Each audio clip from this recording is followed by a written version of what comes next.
Hi dear students and parents, welcome back to our YouTube channel. இந்த வீடியோவில் Tamil Nadu medical செலெக்ஷனோட இம்பார்ட்டண்டான detail ஒன்று பார்க்க போகிறோம். ஸோ தமிழ்நாட்டில் இருக்கக்கூடிய மொத்த மெடிக்கல் காலேஜஸ்லேயும் எவ்வளோ MBBS சீட்ஸ் இருக்குது ஸோ அப்படிங்கிறத பற்றி இந்த வீடியோவில் கிளியர் கட்டாக பார்க்கலாம்.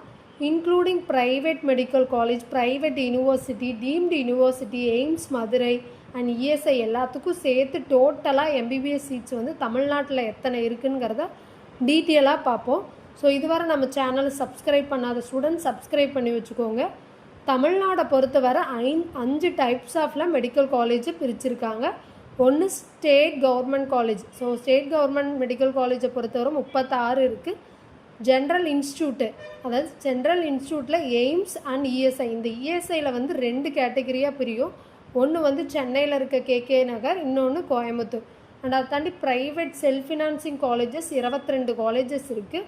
அண்ட் ப்ரைவேட் யூனிவர்சிட்டி 5 இருக்குது. அண்ட் டீம்டு யூனிவர்சிட்டி மொத்தம் 13 இருக்குது. ஸோ இப்போ இதில் எல்லாத்துக்குமே பார்த்திங்கன்னா தமிழ்நாடு மெடிக்கல் செலெக்ஷனுக்கு வருவாங்க இவங்கெல்லாம். ஸோ யாரெல்லாம் ஆல் இண்டியா கோட்டாக்கு போவாங்கங்கிறத பற்றியும் பார்க்கலாம். ஸோ இதில் ஸ்டேட் கவர்மெண்ட் காலேஜஸ் 36ல் 85% சீட்ஸ் வந்து தமிழ்நாடு மெடிக்கல் செலெக்ஷனுக்கு வருவாங்க. மிச்சம் 15% வந்து அவங்க ஆல் இண்டியா கோட்டாக்கு போவாங்க. ஸோ அதை தாண்டி ஜென்ரல் இன்ஸ்டியூட்டில் எய்ம்ஸை தவிர, எய்ம்ஸை விட்டுருங்க, ESIயில் இருக்க சென்னை, கோயம்புத்தூர் 2 ESIயில் இருக்கக்கூடிய தமிழ்நாடு ஸ்டேட் கோட்டாக்கு 85% சீட்ஸ் வந்து அதுலேருந்து வரும். ஸோ அதை தாண்டி private self financing colleges 22 colleges and private university இருக்கக்கூடிய 5 காலேஜ். ஸோ இது எல்லாமே பார்த்திங்கன்னா 100% சீட்ஸ் வந்து பார்த்திங்கன்னா தமிழ்நாடு ஸ்டேட் கோட்டாக்கு மட்டும்தான் வரும். அதை தாண்டி அந்த டீம்டு யூனிவர்சிட்டி 13 டீம்டு யூனிவர்சிட்டி இருக்குதுன்னு நான் சொல்லியிருந்தேன் இல்லைங்களா. ஸோ அவங்க 100% வந்து பார்த்திங்கன்னா ஆல் இண்டியா கோட்டாக்கு மட்டும்தான் அவங்க பார்ட்டிசிபேட் பண்ணிக்குவாங்க. So MCC all India quota 100% சீட்ஸுமே பார்த்திங்கன்னா எய்ம்ஸ் தான். எய்ம்ஸில் இருக்கக்கூடிய 100% சீட்ஸுமே ஆல் இண்டியா கோட்டாக்கு தான் வரும். ஸோ இப்போ மிச்சம் 15% சீட்ஸ் வந்து பார்த்திங்கன்னா all government colleges in all India கோட்டாக்கு மட்டும்தான் இங்கே பார்ட்டிசிபேட் பண்ணிக்குவாங்க.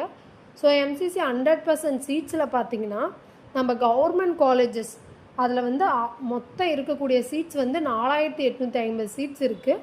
ஸோ அதில் வந்து எய்ம்ஸை விட்டுருங்க, மற்ற இருக்கக்கூடிய 35 காலேஜஸில் ஆல் இண்டியா கோட்டாக்குன்னு பார்த்திங்கன்னா 728 சீட்டு பிரியுது. அண்ட் ஸ்டேட் கோட்டாக்கு பார்த்திங்கன்னா 4122 சீட்ஸ் பிரியுது. அண்ட் CMC வெள்ளூரை பொறுத்தவரை பார்த்திங்கன்னா ஆல் இண்டியா கோட்டாக்கு 50% வந்து சீட்ஸ் பிரிக்கிறாங்க. IRT வார்டு, அதாவது இன்ஸ்டியூட் ரோடு டிரான்ஸ்போர்ட், அதில் ஒர்க் பண்ணுற டிரைவர் ஆகட்டும், கண்டக்டர் ஆகட்டும், ஸ்டாஃப் ஆகட்டும், ஸோ அவங்க குழந்தைங்களுக்கு வந்து பார்த்திங்கன்னா ஒரு 30 சீட்ஸ் வந்து அலாட் பண்ணியிருக்காங்க. அண்ட் தமிழ்நாடு ஸ்டேட்டுக்கு வந்து பார்த்திங்கன்னா 55 சீட்ஸ் வந்து அலோகேட் பண்ணியிருக்கானுங்க. அதை தாண்டி ESI கோயம்புத்தூர், ஸோ அதில் இருக்கக்கூடிய ஆல் இண்டியா கோட்டாக்கு வந்து பார்த்திங்கன்னா 50% சீட்ஸும், ESI IP வார்டில் ஒர்க் பண்ணுற ஸ்டூடெண்ட்ஸ் குழந்தைங்களுக்கு வந்து பார்த்திங்கன்னா ஒரு 20 சீட்ஸும் அலாட் பண்ணியிருக்காங்க. அண்ட் ஸ்டேட் கோட்டாக்கு பார்த்திங்கன்னா இங்கே ஒரு 65 சீட்ஸ் வந்து அலாட் பண்ணியிருக்காங்க. அதாண்டி ESI சென்னையை பொறுத்தவரை 150 சீட்ஸ் இருக்குது. ஸோ அதில் ஆல் இண்டியா கோட்டாக்குன்னு எடுத்திங்கன்னா 23 சீட்ஸ் அலாட் பண்ணுறாங்க. அண்ட் ESI பொறுத்தவரை பார்த்திங்கன்னா 30 சீட்ஸ் அலாட் பண்ணுறாங்க. ஸ்டேட் கோட்டாக்கு பார்த்திங்கன்னா 97% சீட்ஸ் வந்து வருது. ஸோ அப்போ எய்ம்ஸ் மதுரையில் இருக்க 50 சீட்ஸுமே பார்த்திங்கன்னா ஆல் இண்டியா கோட்டா வழியாக தான் அவங்க பார்ட்டிசிபேட் பண்ணுவாங்க. இது ஸ்டேட் கோட்டா, அதாவது தமிழ்நாட்டில் இருக்கக்கூடிய ஸ்டூடெண்ட்ஸுக்கு மட்டும்தான் இது எலிஜிபிள் ஆகும். அதாண்டி டோட்டலாக ஆல் இண்டியா கோட்டாக்குன்னு பார்த்திங்கன்னா 831 சீட்ஸும், ESI IP வார்டில் இருக்கக்கூடிய 50 சீட்ஸும், அண்ட் IRTயில் இருக்கக்கூடிய 30 சீட்டும் பார்த்திங்கன்னா தமிழ்நாட்டில் இருக்கக்கூடிய ஸ்டேட் கோட்டாவில் மட்டும்தான் இவங்க வருவாங்க. ஸோ மொத்தமாக பார்த்திங்கன்னா 4339 சீட்ஸ் இருக்குது. ஸோ ஒரு ஸ்டூடெண்ட்ஸ் பொறுத்தவரை பார்த்திங்கன்னா அவங்க all India quota and state quota ரெண்டுலேயுமே அவங்க பார்ட்டிசிபேட் பண்ணலாம். ஸோ மொத்தம் 36 கவர்மெண்ட் மெடிக்கல் காலேஜ், ஒரு ESI மெடிக்கல் காலேஜ் அண்ட் ஒரு எய்ம்ஸு. ஸோ நெக்ஸ்ட்டு நம்ம பார்க்க வேண்டியது வந்து ப்ரைவேட் காலேஜில் இருக்கக்கூடிய சீட்ஸு. ஸோ நெக்ஸ்ட்டு வந்து பார்த்திங்கன்னா ப்ரைவேட் காலேஜில் இருக்கக்கூடிய சீட்ஸு. ஸோ அதை வந்து 4 கேட்டகரியாக பிரிக்கலாம், இன்க்ளூடிங் CMC வெள்ளூரும். ஸோ நான் மைனாரிட்டி பொறுத்தவரை பார்த்திங்கன்னா ஜென்ரல் மேனேஜ்மெண்ட் கோட்டா சீட்ஸை வந்து அதர் ஸ்டேட் ஸ்டூடெண்ட்ஸும் பார்ட்டிசிபேட் பண்ணலாம். அண்ட் தெலுங்கு மைனாரிட்டியில் இருக்கக்கூடிய சீட்ஸை வந்து பார்த்திங்கன்னா தமிழ்நாடை சேர்ந்த ஸ்டூடெண்ட்ஸ் மட்டும்தான் தமிழ்நாட்டில் இருக்கக்கூடிய ஸ்டூடெண்ட்டாக இருந்தால் நேட்டிவ் சர்டிஃபிகேட் வச்சுருக்கணும். And Malayalam minority students and Christian minority students அவங்களும் தமிழ்நாடு நேட்டிவிட்டி ஸ்டூடெண்ட்ஸாக இருக்கணும். அதாண்டி சிஎம்சி வெள்ளூர். ஸோ இந்த சிஎம்சி வெள்ளூரில் வந்து எந்த ஸ்டேட் ஸ்டூடெண்ட்டாக இருந்தாலும் ஓகே. அண்ட் அதை பார்த்திங்கன்னா இதில் வந்து பொறுத்தவரை பார்த்திங்கன்னா நான் மைனாரிட்டி பொறுத்தவரை மொத்தம் காலேஜஸ் 12 இருக்குது. டோட்டலாக 2150 சீட்ஸ் கொடுத்துருக்காங்க. கவர்மெண்ட் கோட்டாக்குன்னு பார்த்திங்கன்னா 1398 சீட்ஸும் அண்ட் மேனேஜ்மெண்ட் கோட்டாக்கு பார்த்திங்கன்னா 430 சீட்ஸும் அலாட் ஆகிருக்கு. அண்ட் என்ஆர்ஐ கோட்டாவை பொறுத்தவரை பார்த்திங்கன்னா 322 சீட்ஸ் வந்து அலாட் பண்ணியிருக்காங்க. அண்ட் தெலுங்கு மைனாரிட்டியை பொறுத்தவரை பார்த்திங்கன்னா தமிழ்நாடு சேர்ந்த ஸ்டூடெண்ட்ஸ் நேட்டிவ் சர்டிஃபிகேட் வச்சு இருந்தால் மொத்தம் 6 காலேஜஸ் இருக்குது. டோட்டலாக 1150 சீட்ஸ் இருக்குது. கவர்மெண்ட் கோட்டாவை பொறுத்தவரை 575 சீட்ஸ் பிரியுது. அண்ட் மைனாரிட்டி பொறுத்தவரை 403 சீட்ஸ் பிரியுது. என்ஆர்ஐ கோட்டாவை பொறுத்தவரை 172 சீட்ஸ் பிரியுது.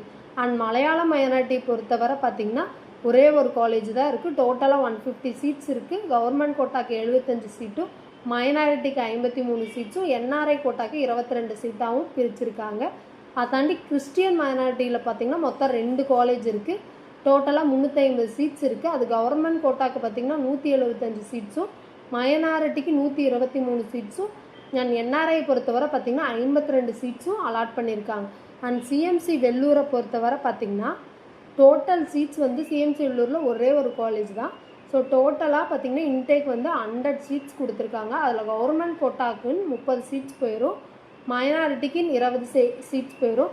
அதை தாண்டி சிஎம்சி ஸ்டாஃப் வந்து பார்த்திங்கன்னா ஒரு 48 சீட்டாக பிரியுது. அந்த 48 சீட்டில் பார்த்திங்கன்னா 10 சீட் வந்து ஸ்டாஃபுக்கும் 38 சீட்ஸ் வந்து மைனாரிட்டிக்கும் பிரியுது. ஸோ இதில் நான் சொன்ன பார்த்திங்கன்னா கவர்மெண்ட் கோட்டா ஃபீஸை பொறுத்த வர கவர்மெண்ட் ஃபிக்ஸ் பண்ணியிருக்கிறது 4.5 லட்சம் ஃபீஸு. அதை தாண்டி அவங்க அதர் ஃபீஸ் எல்லாமே கலெக்ட் பண்ணுறது மினிமம் 8.5 லட்சம் டு 10.5 லட்சம் வரை வந்துடுது. அது காலேஜ் பொறுத்து மாறும். ஸோ அதே மாதிரி மேனேஜ்மெண்ட் கோட்டாவுக்கு மொத்தமாகவே பார்த்திங்கன்னா 432 சீட்ஸ் இருக்குது. ஸோ அந்த 432 சீட்ஸில் பார்த்திங்கன்னா through all over India students யாராக இருந்தாலும் அதில் ஆல் ஓவர் இந்தியாவில் இருக்கக்கூடிய ஸ்டூடெண்ட்ஸ் எல்லாருமே பார்ட்டிசிபேட் பண்ணிக்கலாம். ஸோ அதுக்கு அவங்க கலெக்ட் பண்ணுற ஃபீஸ் வந்து காலேஜ் பொறுத்து மினிமம் 19 லட்சம் 18 லட்சம் இன்க்ளூடிங் எல்லாமே நான் சேர்த்து சொல்கிறேன். ஸோ டோட்டலாக காலேஜஸ் வந்து ப்ரைவேட் காலேஜ் 22 காலேஜஸ் இருக்குது. அதில் இருக்கக்கூடிய டோட்டல் சீட்ஸுமே பார்த்திங்கன்னா 3900 சீட்ஸ் இருக்குது. அதில் கவர்மெண்ட் கோட்டாக்குன்னு பார்த்திங்கன்னா 2253 சீட்ஸும் மேனேஜ்மெண்ட் கோட்டாக்கு 432 சீட்டும் மைனாரிட்டிக்கு பொறுத்தவரை பார்த்திங்கன்னா 599 சீட்டும் அண்ட் என்ஆர்ஐக்கு கோட்டா பார்த்திங்கன்னா டோட்டலாக 568 சீட்ஸும் பிரியுது. சரிங்களா? ஸோ நெக்ஸ்ட்டு நம்ம பார்க்க வேண்டியது பார்த்திங்கன்னா private university. So deemed university இருக்கக்கூடிய சீட்ஸை பார்த்திங்கன்னா இது மொத்தமாகவே பார்த்திங்கன்னா 13 டீம்டு யூனிவர்சிட்டி இருக்குது. ஸோ இது ஃபுல்லாகவே நான் மைனாரிட்டியில் தான் வரும். டோட்டலாக 3050 சீட்ஸ் இருக்குது. இதில் எந்த ஒரு கோட்டா கவர்மெண்ட் கோட்டாவே இல்லை, only management quota paid seats. So இதில் பொறுத்தவரை மொத்தமாகவே பார்த்திங்கன்னா 2898 சீட்ஸ் கொடுத்துருக்காங்க. என்ஆர்ஐ பொறுத்தவரை என்ஆர்ஐ கோட்டா அவங்களுக்கு வந்து பார்த்திங்கன்னா 142 சீட்ஸ் கொடுத்துருக்காங்க. ஸோ டோட்டலாக நம்ம தமிழ்நாடை பொறுத்தவரை கவர்மெண்ட் சீட்ஸுன்னு பார்த்திங்கன்னா 5200 சீட்ஸும் எய்ம்ஸில் ஒரு 50 சீட்ஸும் அதாண்டி ப்ரைவேட் காலேஜில் இருக்கக்கூடிய 3900 சீட்ஸும் அண்ட் ப்ரைவேட் யூனிவர்சிட்டியில் ஒரு 850 சீட் இருக்குது. அண்ட் டீம்டு யூனிவர்சிட்டியில் பார்த்திங்கன்னா 3050 சீட்ஸ் இருக்குது. ஸோ கண்டிப்பாக நீட் ஆஸ்பிரண்ட் 2026க்கு பார்த்திங்கன்னா இந்த வீடியோ உங்களுக்கு யூஸ்ஃபுல்லாக இருக்கும்னு நினைக்கிறேன். இந்த வீடியோ யூஸ்ஃபுல்லாக இருந்தால் மறக்காத உங்கள் ஃப்ரெண்ட்ஸ் அண்ட் ஃபேமிலிக்கு ஷேர் பண்ணி விடுங்க. நம்ம சேனலையும் சப்ஸ்கிரைப் பண்ணி வச்சுக்கோங்க. 1-to-1 கெரியர் கவுன்சிலிங் உங்களுக்கு தேவைப்பட்டுச்சு அப்படின்னா டிஸ்கிரிப்ஷனில் கொடுத்துருக்க நம்பருக்கு கால் ஆர் வாட்ஸ்அப் பண்ணுங்கள். தேங்க்ஸ் ஃபார் வாட்சிங்.